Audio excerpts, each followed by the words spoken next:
Assalamualaikum warahmatullahi wabarakatuh. Alhamdulillah senang sekali hari ini Ustazah dapat menemani Ananda kembali. Kita bersama-sama belajar di mata pelajaran IPA.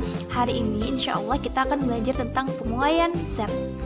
Nah, masih ingat kan pelajaran kemarin tentang termometer? Termometer adalah alat yang kita gunakan untuk mengukur suhu. Nah, suhu adalah derajat panas dinginnya suatu benda.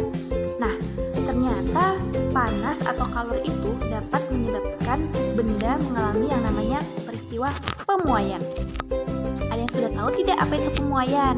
Nah, untuk lebih memahami tentang pemuaian, mari bersama-sama kita simak materi berikut. Dan jangan lupa ya, berdoa terlebih dahulu agar diberi kemudahan.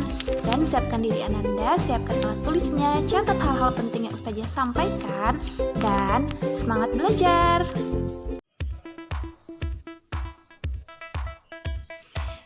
Kenapa gelas ini bisa pecah ya? Ananda pernah tidak mengalami peristiwa ketika kita masukkan air panas ke dalam gelas kaca, maka gelas tersebut mengalami retak atau bahkan sampai pecah.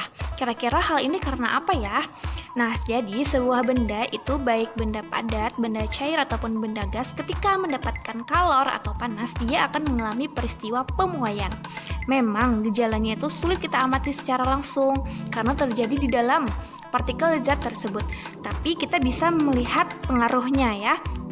Jadi pengaruh dari pemuaian yang terjadi pada gelas ini yaitu gelasnya mengalami pecah. Nah, dalam Al-Quran Allah sudah menerangkan dalam Quran Surah Al-Hadid ayat 25 yang artinya, sungguhnya kami telah mengutus rasul-rasul kami dengan membawa bukti-bukti yang nyata dan telah kami turunkan bersama mereka Alkitab dan neraca keadilan supaya manusia dapat melaksanakan keadilan, dan kami ciptakan besi yang padanya terdapat kekuatan yang hebat dan berbagai manfaat bagi manusia supaya mereka mempergunakan besi itu, dan supaya Allah mengetahui siapa yang menolong agamanya dan rasul-rasulnya, padahal Allah tidak dilihatnya. Sesungguhnya Allah Maha Kuat lagi Maha Perkasa. Quran Surah Al-Hadid ayat 25. Nah, kembali kita menyimak ya dari Quran Surah Al-Hadid ayat 25 ini, bahwasanya Allah menciptakan, salah satu ciptaan Allah adalah besi yang mempunyai kekuatan yang hebat dan dapat kita manfaatkan bagi manusia. Besi termasuk ke dalam zat padat. Besi adalah logam yang ketika dipanaskan akan mengalami yang namanya pemuaian. Nah, tapi gejala pemuaian besi itu dapat kita gunakan dalam kehidupan sehari-hari. Masya Allah, ternyata Allah menciptakan segala sesuatu itu dengan kekuatan atau kekuasaan yang sangat hebat, luar biasa, punya energi, punya manfaat bagi manusia. Tujuan pembelajaran kita hari ini, Ananda mampu menjelaskan akibat dari perubahan suhu, menjelaskan pemuaian zat, dan memberikan contoh peristiwa pemuaian baik zat padat, zat cair, ataupun gas. Nah, yang pertama kita akan belajar tentang pengertian dari pemuaian. Pemuaian zat adalah bertambahnya ukuran suatu zat karena pengaruh perubahan suhu atau kalor. Jadi, ada yang namanya pertambahan. Apa saja sih yang akan bertambah? Yaitu pertambahan volume, pertambahan panjang, dan pertambahan luas. Intinya, benda tadi akan mengalami yang namanya pertambahan ukuran ya, lebih besar dari sebelumnya apabila mengalami pemuaian. Pemuaian dipengaruhi oleh 3 faktor, yaitu ukuran awalnya seperti apa, kenaikan suhunya seberapa banyak, dan jenis zatnya itu apa. Karena setiap zat mengalami pemuaian yang berbeda-beda, tergantung dari jenis, tergantung dari ukuran, tergantung dari suhu, dan juga kalor yang diterima. Nah, macam-macam pemuaian zat itu ada, kita bagi menjadi 3 ya, berdasarkan golongan zat, yaitu zat padat, zat cair, dan gas. Zat padat dapat mengalami 3 pemuaian, yaitu pemuaian panjang, luas, dan volume. Sedangkan zat cair ataupun zat gas hanya mengalami pemuaian volume saja. Oke, yang pertama kita akan belajar pemuaian zat padat dalam kehidupan sehari-hari ya. Seringkali ketika membuat rel kereta api, pemasangannya itu harus ada yang namanya celah. Nah, seperti gambar ini. Kenapa? Karena pada saat siang hari ketika terkena panas matahari, maka rel kereta api itu akan memuai. Kalau kita membuatnya terlalu rapat, maka pemuaian tadi akan menyebabkan relnya itu tidak rata dong, dia jadinya bertambah panjang dan menonjol.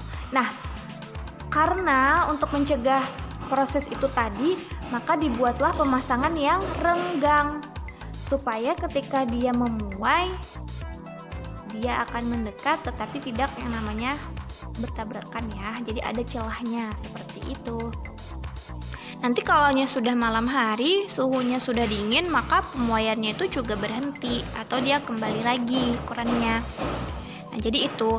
Kemudian ada juga yang terjadi pada keping bimetal ya. Bimetal seperti gambar berikut. Jadi ada 2 logam yang dihubungkan menjadi satu. Nah, pada suhu normal bimetalnya itu lurus, tapi ketika mengalami yang namanya pemuaian atau mengalami panas ya, menerima panas, maka dia akan melengkung ke arah logam yang mempunyai koefisien muai panjang. Jadi Ananda, ternyata setiap zat itu punya namanya koefisien muai panjang. Koefisien muai panjang setiap benda itu berbeda-beda. Bahkan logam yang berbeda jenis juga punya muai panjang yang berbeda. Nah, kalau dia mempunyai muai panjang yang lebih kecil, maka proses pemuaiannya itu lambat. Tapi kalau dia punya muai panjang yang besar angkanya, maka proses pemuaiannya semakin cepat ya. Nanti kita akan belajar koefisien muai panjang dan perhitungan-perhitungan pemuaian itu di pertemuan selanjutnya. Nah, jadi ini proses ketika bimetal tadi mengalami pemuaian. Ada perbedaannya sehingga dia bentuknya melengkung. Jadi kita harus tahu ya, masing-masing koefisien muai panjang berbagai zat. Oke? Selanjutnya pemuaian pada zat cair. Nah, ini juga sering kali terjadi ya. Coba Anda perhatikan ketika kita memanaskan air. Air yang merupakan zat cair ketika menerima kalor atau panas, dia mengalami yang namanya pertambahan volume. Naik ke atas airnya ya. Kita lihat, oh airnya kok bertambah padahal dia tidak bertambah. Tapi karena dia mengalami pemuaian, maka dia lebih naik ke atas. Bahkan kalau kita pakai penutup, biasanya ya penutupnya itu bisa juga terangkat ketika airnya itu mendidih atau panas. Nah, kalau kita perhatikan struktur air sebelum memuai itu adalah padat ya, padat seperti ini, tidak ada celah. Tapi ketika dia mengalami pemuaian, ada di situ yang namanya partikel-partikel airnya itu merenggang sehingga dia terlihat lebih banyak, volumenya bertambah. Itu pemuaian pada zat cair. Selanjutnya untuk pemuaian pada zat gas bisa kita lihat peristiwa pada pengisian balon atau pada pengisian ban kendaraan. Kalau ban kendaraan kita isi dengan udara yang banyak, kalau dia kepanasan maka gas di dalam balon tadi atau di dalam ban tadi akan mengalami pemuaian. Pemuaian terjadi adalah pemuaian volume. Kalau dia bertambah volumenya dan ban tadi tidak bisa menampung, maka bannya akan pecah.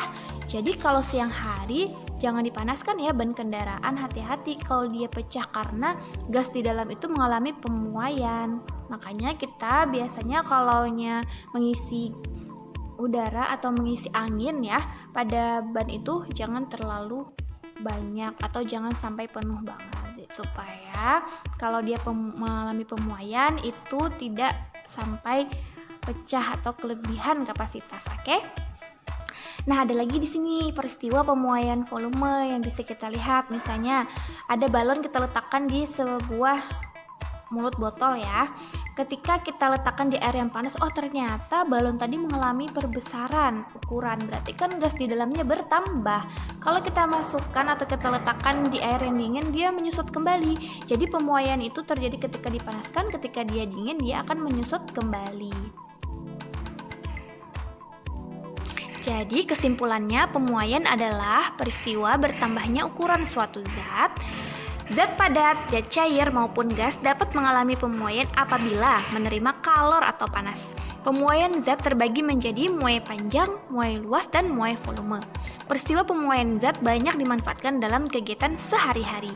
Nah, Ananda, semoga materi yang Ustazah jelaskan ini dapat dipahami ya. Ananda jangan lupa ya untuk selalu bersyukur atas apa yang telah Allah ciptakan. Kita juga harus mempelajari ilmu pengetahuan alam khususnya agar kita tahu apa saja gejala-gejala alam yang telah Allah ciptakan.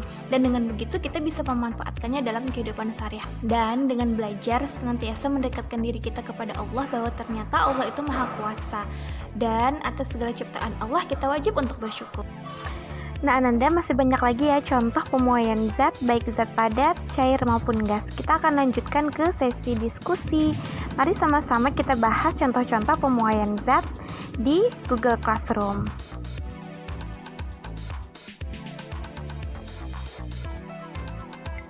Nah, Ananda, demikianlah materi yang Ustazah sampaikan. Bagaimana? Apakah Ananda sudah memahami tentang pemuaian zat?